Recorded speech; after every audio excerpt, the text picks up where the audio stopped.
He was 18 years old. I don't know what they thought his dad had.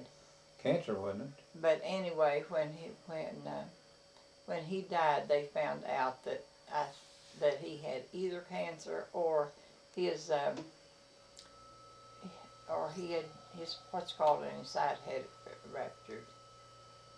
So I don't know very much about Dad's people. I've never met any of them. I remember his mother, Mamaw, and she remarried after Dad's father died. She was a nurse, and she took care of Daddy Joe's wife. She died of cancer, and then she and Daddy Joe got married.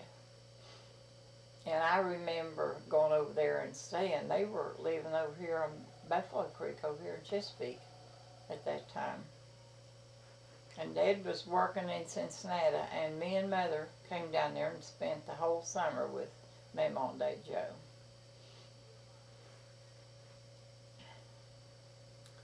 But the best times that I had, I guess, was when me and Pud, I would go up there to my grandmother's mother's mother.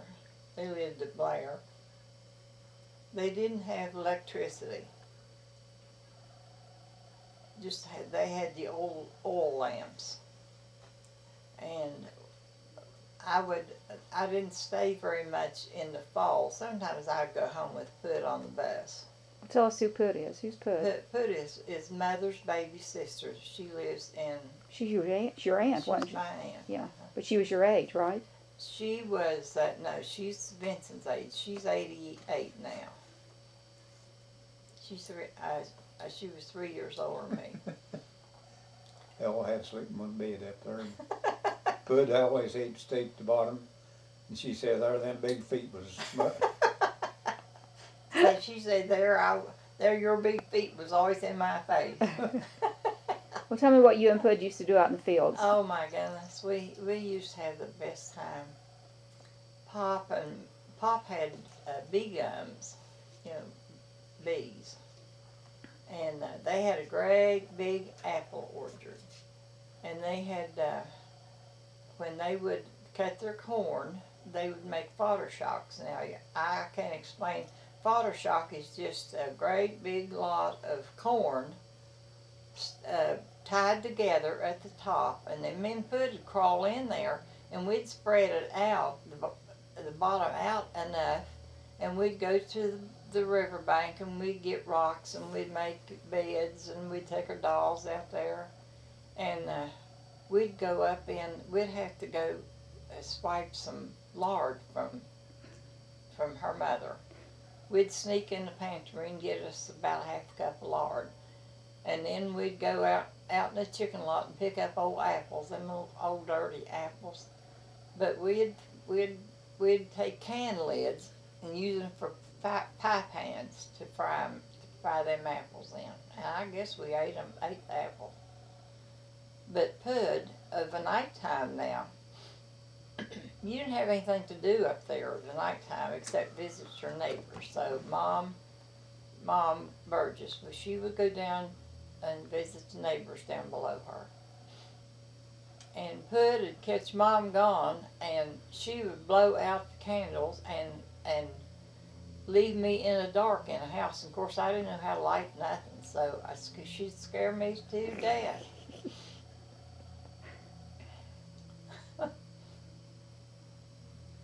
But I always thought that because I was a granddaughter, I always had sort of privileged character, but I didn't. When Pop come around of a morning and said, "Get out of that bed, buddy," I had to roll out just with all the rest of them. And we'd go out of the night. You'd always take a bucket to bed with you, but we'd go out and use the bathroom before we went to bed. And I remember one night we had our long gowns on, and I got back into bed and I felt something cold on me, and I looked, and I had picked up an old slug on my gown tail. There was that old slug on. But boy, what good breakfast of a morning. Not like a Pop-Tart anymore. No, No, eggs and bacon, and how she baked biscuits on that old coal stove, I don't know. And even wash day was fun there because, of course, they didn't have any electric washing machines or nothing. You had to wash on a washboard. And we washed down by the creek because you had to wash it at a place where you could get water, unless you wanted to carry buckets of water clear back to the house. But Mom had an old, I don't know where she'd got it. It was a thing you could put your clothes in it and had a wheel on it, and you turned that wheel and it wouldn't dry your clothes, but it would get about all the water out of them. So, and you'd stand there, you'd have one big tub of soapy water. Of course, that was what you have where you used to wash your clothes. And after you rubbed them on the board and they got fairly clean, then you'd have to wring them. And then she'd have another big tub of water, and you put what we called back then bluing. It was a bottle of stuff. It was just about that big, and it had blue stuff in it, I guess that sort of did the same thing that bleach did now. It made your clothes Make them white. make them white.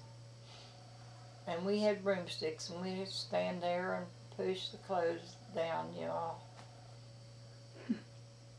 And then you didn't waste nothing. Whatever water you had left over from washing your clothes, you scrubbed the porches and scrubbed the toilet and everything with that water. You never wasted any water because you had to carry it so far.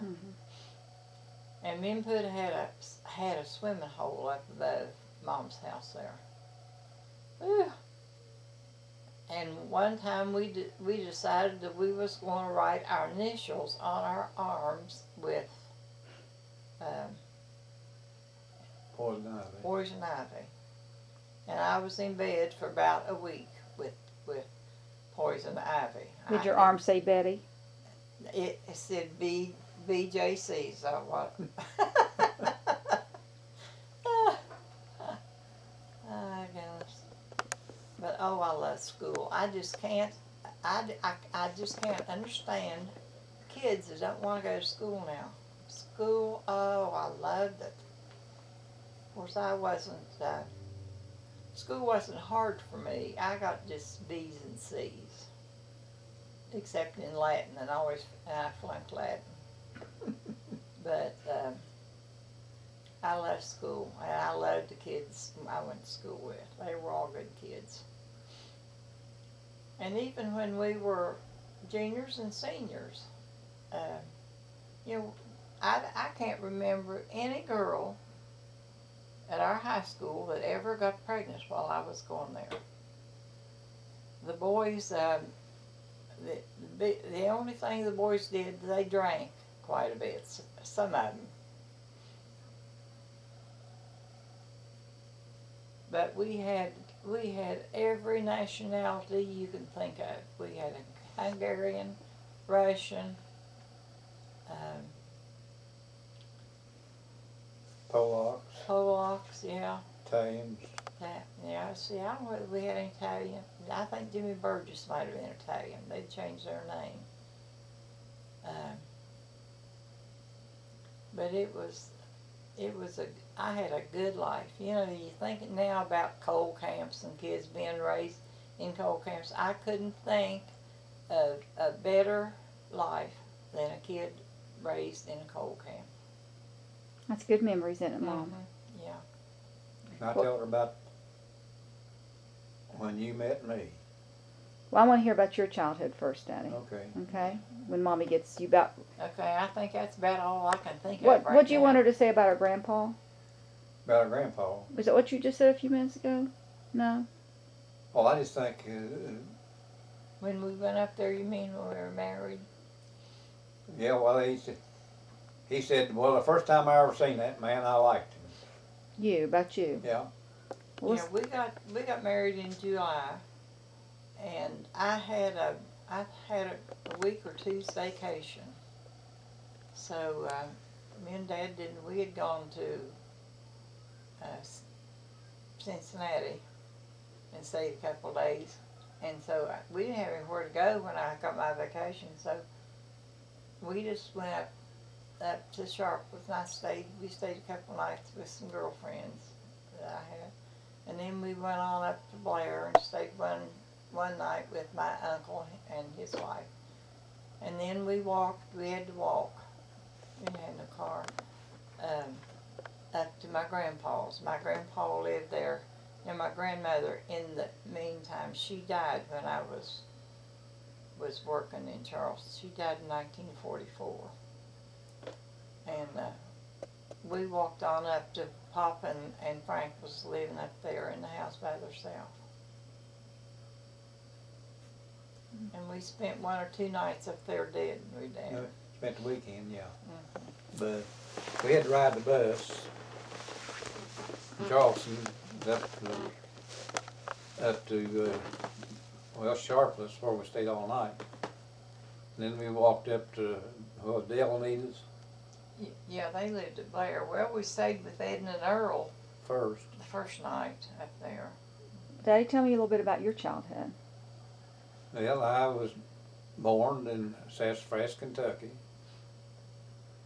back in the hills, in an old cabin on the side of the hill. And my mom told me the doctor that came and the lady next door helped deliver me. But Dad had a job down there, and after the job was completed, they come back to Rock Creek, my grandma's old home place. And I think I was 6 months old. They stayed at Rock Bottom, what they call it. And they tell me that, and they had an old dog named Battle. Mom would take me out on the front porch. The Cold River was right down over the hill. And there's an old dirt road went around in front of the house, an old wagon road. And one day she laid me out on the blanket to sleep in the summer. And old Battle, she told him to sit there and watch me.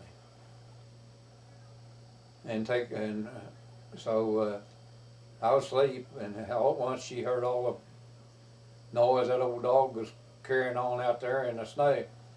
I guess it was a copperhead coming crawling up over the hill. And old Battle got that copperhead by the head and killed him and sling around over the hill. But then Dad and them built a house up in Danville. Well, of course I don't remember any of that. But they moved up, Grandma and Grandpa had a room upstairs, and Dad and Mom. But I can't remember when Kip was born, but I can remember when Eve Ruth was born. How many years difference between you and Kip? Well, he's 85 now. And you and Eva Ruth? Well, what'd she be? Lord, I don't know. But I can remember when the doctor come upstairs to deliver. She would probably be 80 now, anyway she's living. But I can remember the time that I was probably 3 or 4 years old. My mom was trying to, or probably younger. I'd fill my pants. She was trying to break me from messing in my diapers. She cleaned me up one day, and I was down there in the little room, what they call it, and there was drapes between the 2 rooms. Well, I wrapped myself up in them drapes, and I let her have it. And she come down there, and I guess smelt that, and she bent my rear end over, and I can remember her wearing me out. I mean, she really, and that was the last time I ever missed my pants. Mm-hmm. But I was all made raised my granddad's boy. I mean, me and my granddad slept together till I would go, probably got up to where that, well, I don't know when I quit stop. He had a stroke and then I stopped. We slept in the same bed together for years. But me and my granddad was the best of buddies. Anywhere Grandpa went, I was with him. But What was his name? George Hill. George Hill. But I can remember one time that he'd bought an old cage and got a squirrel and put in it. And that was my pet squirrel. A game warden come around, at that time you couldn't pen up wild animals. And I can remember I had to open that cage and let that squirrel go, and I thought that broke my heart. Had on the back porch, and I'd go out and feed that squirrel every morning. But I don't think that couldn't have been over 5 or 6 years old then. But in the summertime, wintertime, you had to go to the post office, and there wasn't no delivery at that time. The mail come in on what they call a doodle bug. It was an old, it's on a railroad. They had one diesel-driven. Well, I mean, it run up to Sharpest and all the way back to St. Albans. And we'd go down and the mail walk the railroad track to the post office, and them old men would come out of the hollers and they all chewed tobacco, and the gas company had made a big long rail seat for them to sit on.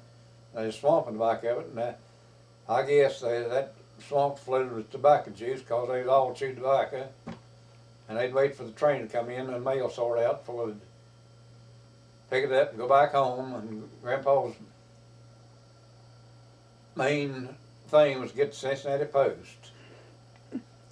Come in on the, and my granddad was a janitor down to high school.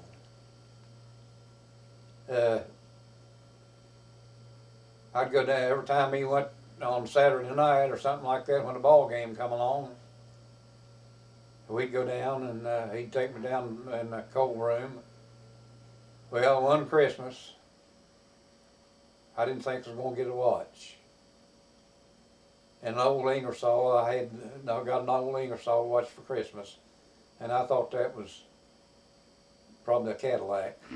And, well, he would take me when the ball game was going on. He'd take me and open the door up from the basement up into the gym, and he'd set me down on the front row, and I had that watch in my pocket.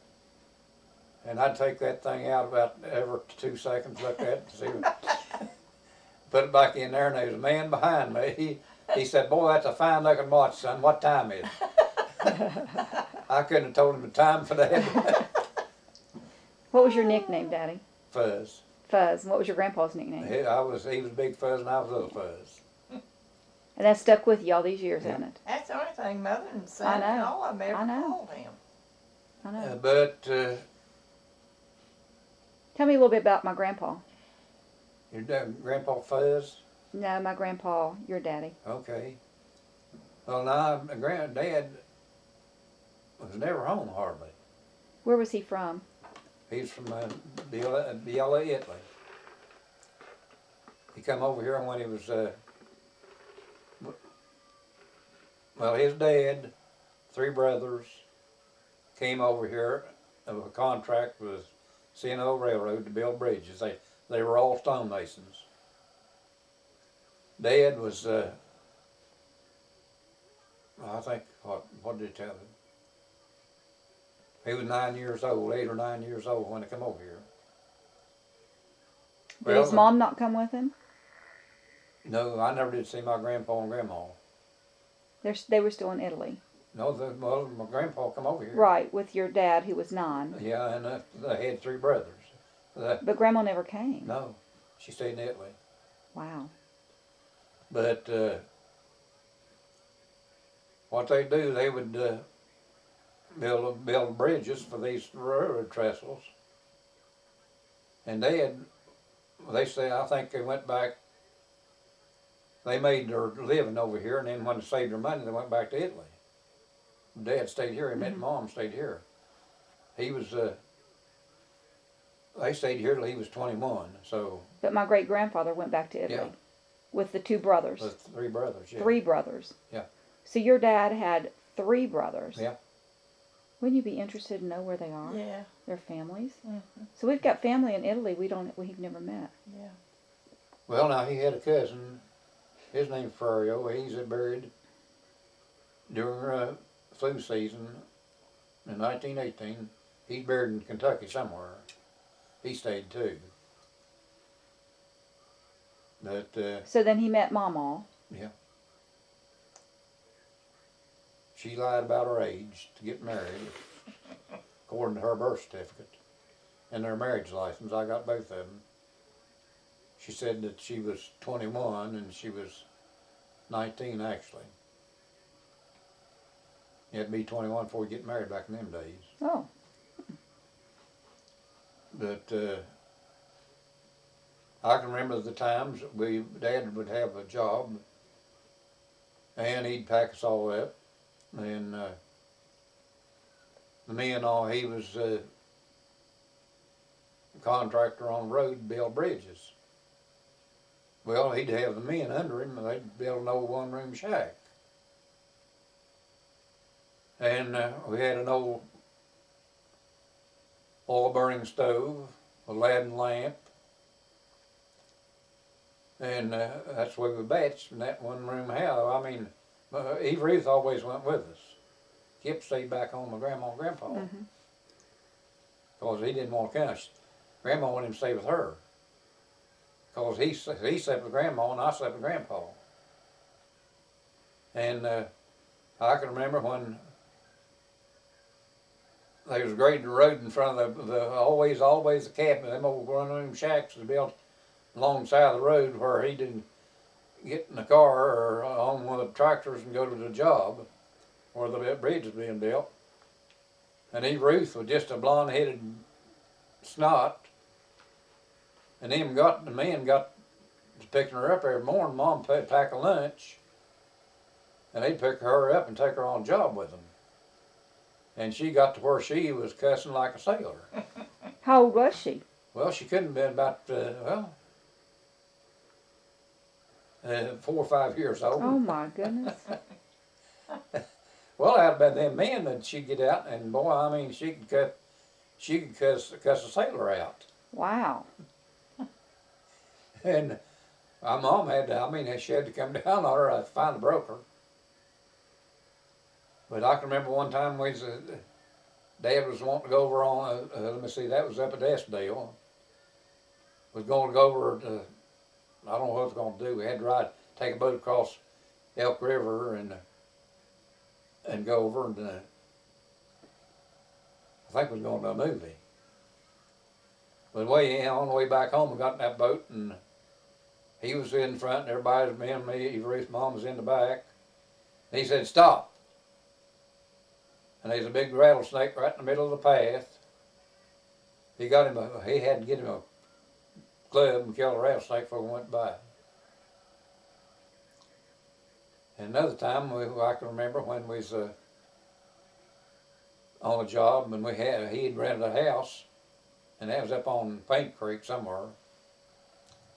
But then one night, one family we had 2 rooms in that house. Another family had 2 other rooms. And this woman over on the other side, she had a young baby. She started swallowing and carrying on like an idiot. Mom run to see what was wrong with her. She said she'd put the baby to bed in that crib raised straight up in the air. And scared Mom to death. She locked the door, put the knife in the door. Yeah. Till Dad came. Dad didn't get home that night till they had pouring concrete and they had to finish it up. Mm-hmm. But anyway, come find out what happened. That house was supposed to be handed, I guess. What the story was told after they found out about it, somebody had murdered somebody and buried them under that room that woman's was living in. Oh, Lord. Now, whether it happened or not, Yeah. I don't know. She thought it did, Yeah, didn't she she? thought it did. Well, Mom, tell me a little bit about when you first met Dad, okay? Okay, well, I want to tell you about Ethel May Chambers. Ethel May was, you know, they had the men that was big shots in the company. They lived up on what we called Coal Valley Hill. That's little peons, you know, lived down in the bottom. But Ethel May lived up on top of the hill. She was the only girl that I knew of that ever had her own room, and she had her own room. But I'd go up and play with her, and the reason I went to play with her is because we always played paper dolls. That's all we had to play with then. And if you didn't have paper dolls, you just took scissors over that catalog and cut them out of the catalog, you know. But oh, I envied her. She had the biggest paper dolls that I ever seen in my life. I mean, they was about one paper doll was about that big. The ones we had, you know, just little tiny thing. That's the only reason I ever played with her, because I got to play with them big paper dolls. But her daddy was Bill Chambers. He was, I don't know what he was, electrician or something at the mines. And they took me with, they'd pick me up every Sunday afternoon after church, pick me up, and they was trying to find a farm somewhere. And we would go everywhere looking for farms. And I always had to sit behind Mr. Chambers. Ethel May would sit over behind her mother, but I sat behind Mr. Chambers, because he would spit tobacco juice, and all that tobacco juice would come back in my face. Oh, my mercy. But I didn't care, because I got to go. That's the only reason I got to go. I'd like to know whatever happened to her. She went to high school with us, but when we were juniors, her mother and dad decided that they didn't want her to graduate from Sharpless High School. It wasn't quite Dignified enough. good enough for her. So they sent her to South Charleston, and she stayed with some relatives down there, and she graduated from South Charleston High School. Well, Mom, tell me a little bit about when you first met Daddy. Okay, well, the first night I met Dad was at a Sadie Hawkins dance. We'd had a football game that afternoon, and we had a dance after the ball game. And for the people who don't know what Sadie Hawkins was, that was, you could invite, the girls could invite the boys to those dances. So the big thing back then was to invite the Scott High School boys. So about halfway through the dance, here come Bill Cody. He was a great big fat guy. I bet he weighed 300 pounds. But he was the only one that had a truck. And so Dad and all of them hauled in the back of Bill's truck, and they all come in to dance.